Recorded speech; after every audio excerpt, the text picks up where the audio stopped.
Halo para pendengar dimanapun kalian berada.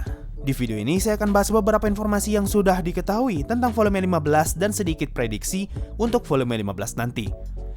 Perlu dicatat, maksud dari prediksi di sini bukan menebak keseluruhan cerita atau mengira-ngira alur ceritanya nanti, tapi cuma sekedar ngebahas beberapa poin yang sangat memungkinkan untuk terjadi di volume 15 nanti. So, mari kita mulai. Pertama, saya pengen klarifikasi informasi yang saya sebutkan di video garis besar volume 14. Saya sempat mengatakan kalau di bagian afterword, Mariama memberitahu kita kalau dari 3 volume yang tersisa, masih ada 1 negara lagi. Tapi setelah saya baca di translasi lain, saya sama sekali tidak menemukan kata 1 negara lagi dan hanya tertulis 3 volume yang tersisa. Jadi, mari kita anggap kalau informasi tentang 1 negara yang tersisa adalah informasi yang masih abu-abu. Kedua, tanggal rilis dan judul volume 15. Ketika volume 14 rilis, kita diberitahu kalau volume 15 akan rilis tahun depan saat Spring 2021. Tapi setelah saya cari tahu, sepertinya Maruyama pernah membuat tweet dan mengatakan kalau kafe favorit tempat dia biasanya menulis sekarang tutup akibat lockdown. Sehingga dia mengatakan kalau volume 15 akan rilis sedikit lebih lambat dari perkiraan. Lalu untuk judul dari volume 15 sendiri adalah The Half-Wood Elf Godkin. Sekarang bagian prediksinya. Kalau kita melihat dari judul volume 15, maka sudah sangat bisa dipastikan kalau yang dimaksud dari judul itu adalah Zeshi Zetsume. Berbeda dengan Witch pada judul volume 14 yang bisa saja berarti Renner atau Evilai. Kata Half-Wood Elf Godkin di sini sudah pasti mengarah kepada Zeshi Zetsume karena sampai sekarang belum ada karakter lain yang cocok dengan deskripsi judul ini selain dia. Lalu yang jadi pertanyaan sekarang, bagaimana bisa Zeshi muncul padahal Ain sedang berada di Elf Country dan bukan Slant Theocracy? Untuk menjawab topik ini, saya sudah baca beberapa teori orang, mulai dari Zeshi yang dikirim untuk membunuh ayahnya, Ainz yang membantu Elf Country untuk melawan Slant Theocracy, hingga Ainz yang akhirnya tahu kalau Slant Theocracy adalah dalang di balik cuci otak Shaltir.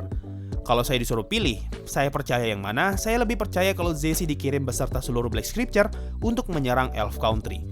Kenapa? Karena Slant Theocracy sudah tahu kalau Ainz sedang berada di Elf Country dan hanya membawa 2 anak kecil untuk menemaninya. Bukankah ini adalah kesempatan emas untuk membunuh Sorcerer King? Apalagi saat ini Ainz tidak bersama pengawal terkuatnya yaitu Perdana Menteri Albedo. Kalau kalian ingat, Platinum Dragonlord pernah berkata kalau dia percaya bisa mengalahkan Sorcerer King asalkan Albedo tidak bersamanya. Bukankah ini adalah kesempatan yang sangat bagus? Nah, berhubung letak Elf Country dan Slant Theocracy sangatlah dekat, ditambah Slant Theocracy juga punya Holocaust Scripture yang ditugaskan untuk menyerang Elf Country, sehingga mereka pasti akan tahu jika saja Ainz mengunjungi Elf Country. Berikutnya adalah informasi dari epilog volume 14 yang mengatakan kalau Ainz ingin berlibur ke Elf Country sambil membawa Aura dan Mare. Nah, dari informasi ini berkembang banyak teori dan prediksi mulai dari Elf King mati, Zeshi jadi bagian Nazarick, Zeshi jadi istrinya Mare, dan segala macamnya. Tapi berhubung prediksi itu masih terlalu liar untuk saat ini, maka mari kita bahas yang pasti-pasti saja. Menurut saya, dari semua kemungkinan yang akan terjadi, hal yang paling pasti saat ini adalah Mare atau Aura akan menjadi sosok yang dianggap penting oleh penduduk Elf Country. Entah apakah mereka akan mengganti Elf King atau menjadi sosok lain yang sama agung dan besarnya. Untuk bisa memahami kenapa mereka berdua akan menjadi sosok penting, maka kita perlu perhatikan beberapa informasi ini. Pertama, Elf King diceritakan sebagai orang yang sangat haus dengan kekuatan. Dia sangat kecewa dengan seluruh keturunannya saat ini karena mereka semua terlalu lemah bagi standar Elf King. Bahkan dia sama sekali tidak ingin membantu mempertahankan negaranya dan berharap agar Elf Country segera runtuh sehingga dia bisa pergi ke Slant Theocracy dan mengambil paksa anaknya yaitu Zeshi Zetsume. Dari informasi ini, kita bisa tahu kalau Elf Country sedang dalam masa kritis dan Elf King sedang emosi karena tidak bisa memiliki keturunan yang kuat. Kedua, kita diberitahu kalau Elf King adalah karakter dengan mata heterokromia. Lalu anaknya yaitu Zeshi Zetsume juga memiliki mata heterokromia. Apa itu mata heterokromia? Yaitu mata yang dimana kanan dan kirinya berbeda warna. Nah, mari kita beranggapan kalau mata heterokromia pada ras elf adalah bukti atau simbol kalau mereka merupakan ras yang agung atau setidaknya dianggap sebagai bagian dari keluarga kerajaan. Sehingga sekarang mari kita lihat Aura dan Mare. Mereka berdua adalah Dark Elf dengan mata heterokromia. Apakah ini kebetulan? Saya rasa tidak. Kalau kalian baca di novel volume 7, saat pertama kali kelompok Hekeran masuk ke dalam Colosseum, kita diberitahu kalau Imina terkejut saat melihat adanya Dark Elf dengan mata heterokromia, yaitu Aura. Dan kalau kalian lupa, Imina itu seorang elf. Lalu di intermission volume 11, kita diberitahu kalau 3 elf yang dibawa Area Uzrut sekarang tinggal di lantai 6 Nazarick. Berdasarkan informasi dari Aura, mereka bertiga sangat bersemangat untuk mengurus Aura dan Mare seperti layaknya para maid yang mengurus segala urusannya Ainz. Oke, sekarang mari kita hubungkan semuanya.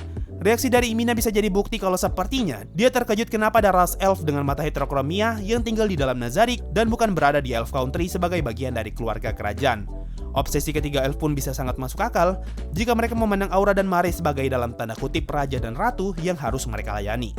Prediksi berikutnya yang mungkin saja terjadi adalah Elf King akan mengira kalau Aura dan Mare adalah anaknya yang dicuri selain teokrasi. Banyak yang beranggapan kalau Elf King akan memperkosa Aura atau Mare demi mendapatkan anak yang kuat. Tapi menurut saya, jauh lebih masuk akal jika mereka dianggap sebagai anaknya yang dulu diculik selain teokrasi. Berdasarkan informasi di Intermission Volume 11, Elf King berhasil menculik dan memperkosa member terkuat dari Black Scripture pada saat itu. Namun sebelum sempat melahirkan, Black Scripture berhasil merebut kembali perempuan yang diculik dan Zesi pun lahir ketika ibunya sudah berada di selain teokrasi lagi. Nah, dari informasi ini bisa kita anggap kalau Elf King tidak pernah melihat wujud anaknya sama sekali dan tidak tahu apakah anaknya itu kembar atau tidak. Sehingga, kalau saja Ainz datang ke Elf Country sambil membawa Aura dan Mare, maka saya cukup yakin kalau Elf King akan menyambut mereka dengan sangat meriah karena mengetahui anaknya yang diculik telah kembali kepada dirinya. Ingat, Elf King saat ini sedang sangat kesal karena tidak memiliki keturunan yang kuat. Jadi, kalau saja keturunan yang dianggap kuat datang dengan sendirinya, saya cukup yakin Elf King akan sangat senang. Sekarang yang jadi pertanyaan, dari mana Elf King tahu kalau Aura dan Mare adalah anaknya? Ya tentu saja dari mata heterokromia milik mereka. Informasi ini bisa connect dengan alasan kenapa Imina kaget ketika melihat Aura, karena dia merasa Aura adalah anak Elf King yang diculik dulu. Tapi, bukannya Elf King itu Wood Elf, sedangkan Mare dan Aura Dark Elf. Untuk perkara ini sih masih bisa dimaklumi karena Elf King menghamili manusia, sehingga tidak menutup kemungkinan kalau anaknya akan sedikit berbeda daripada elf normal. Sebagai informasi tambahan, kalau di web novel, Elf Country dan Dark Elf Country adalah dua negara yang berbeda. Tapi sepertinya Dark Elf Country tidak muncul di versi light novel. Meskipun Elf King senang karena anaknya pulang, bukan berarti ini menjadikan Elf King sebagai orang yang baik. Bisa saja ada skema bejat yang ingin dia jalankan untuk membujuk Aura dan Mare tetap tinggal di Elf Country, sehingga dia bisa memonopoli kekuatan mereka. So, mungkin itu saja untuk informasi dan prediksi volume 15 nanti. Perlu dicatat kalau ini hanya sekedar poin-poin yang saya yakin akan terjadi di volume 15 nanti. Mulai dari kemunculan perdana Zesi, interaksi dengan Elf King, dan Mare serta Aura yang akan menjadi sosok penting di arc selanjutnya. Sedangkan untuk penjelasan yang saya berikan di poin-poin itu, bisa saja 100% salah. Karena kalau kalian cari, ada banyak penjelasan lain yang cukup masuk akal dalam menjelaskan prediksi mereka. Semua yang saya katakan ini terinspirasi dari beberapa prediksi lain yang saya baca di Reddit dan community post channel ini. Jadi, kalau kalian pengen baca sendiri seperti apa prediksi mereka, saya bakal kasih linknya di kolom komentar. Untuk bahasa Inggris ada dari Reddit, dan kalau bahasa Indonesia nggak usah jauh-jauh, kalian bisa baca dari community post channel ini. Ada komentar dari My Apple yang sangat panjang sekali, yang bisa kalian baca dan itu cukup menarik. So, mungkin itu saja untuk video kali ini. Saya ucapkan terima kasih kepada kalian semua yang sudah memberikan komentar di community post saya 3 minggu yang lalu. Dan sekalian permohonan maaf karena saya tidak bisa menampilkan komentar kalian di video ini. Bukannya tidak mau, tapi saya cukup kebingungan untuk menjelaskan poin-poin tadi jika diselingi dengan komentar netizen. Tapi kalau kalian pengen video khusus yang ngebahas tentang komentar kalian, apakah make sense atau tidak, bisa request di bawah. Kalau banyak yang minta, mungkin saya bikin. Terima kasih semua yang sudah mendengarkan dan berkomentar sebelumnya. Sampai jumpa di video berikutnya, dan bye-bye.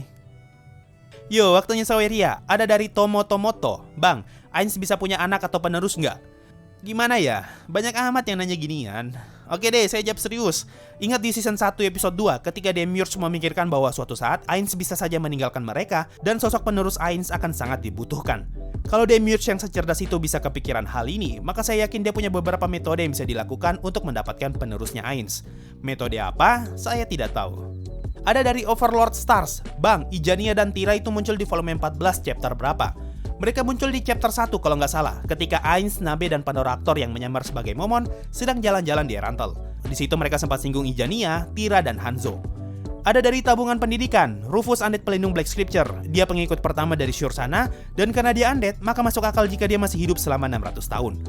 Bisa iya, bisa tidak sih. Karena setahu saya, informasi tentang Rufus pun masih sangat minim, sehingga nggak banyak yang kita ketahui. Dan untuk penjelasan Rufus ini, setahu saya sih adalah bentuk penjabaran dari informasi yang mengatakan kalau sepertinya Rufus ada hubungannya dengan Black Scripture, sehingga Black Scripture dihubungkan dengan Shursana dan akhirnya jadi seperti ini. Ada dari Dear, apapun tentang Overlord gua dukung lu, terima kasih banyak. Ada dari Gali, bahas novel Classroom of the Elite dan bahas novel isekai lain dong. Oke, saya tanggapi yang bahas novel isekai lain. Alasan kenapa saya nggak bahas banyak novel secara bersamaan, karena saya harus bermain sesuai dengan algoritma YouTube, yang mana channel dengan topik khusus lebih mudah berkembang daripada channel yang ngebahas banyak hal sekaligus. Gak percaya? Coba lihat view video lain selain Overlord. Banyak yang gak sampai 10.000 view kan? Nah, meskipun begitu, saya akan tetap membahas novel lain, namun pelan-pelan, seperti yang saya lakukan pada Metin Abyss. Jadi, kalau saja topik Metin Abyss sudah habis, maka saya akan berpindah ke cerita lain. Alasan lainnya karena saya ngurus channel ini sendirian, sehingga kalau saya harus mendalami banyak cerita sekaligus, takutnya jadi nggak fokus dan akan merusak cara saya mendalami cerita tertentu. Berikutnya ada dari Jubi ZA, ini orang donasi 2 kali, hanya untuk ngomong bang 2 kali. Dan terakhir dari Richan, semangat terus bang, by the way rekomendasi anime Yuri. Hey Anda, saya tidak ingin merekomendasikan apapun yang berbau seksual di channel ini. Kalau mau cari, search aja di Google. So itu tadi dari Saweria, kalau pengen ikutan donasi seperti mereka, langsung saja buka link yang ada di deskripsi. Terima kasih semua yang sudah donasi, dan bye!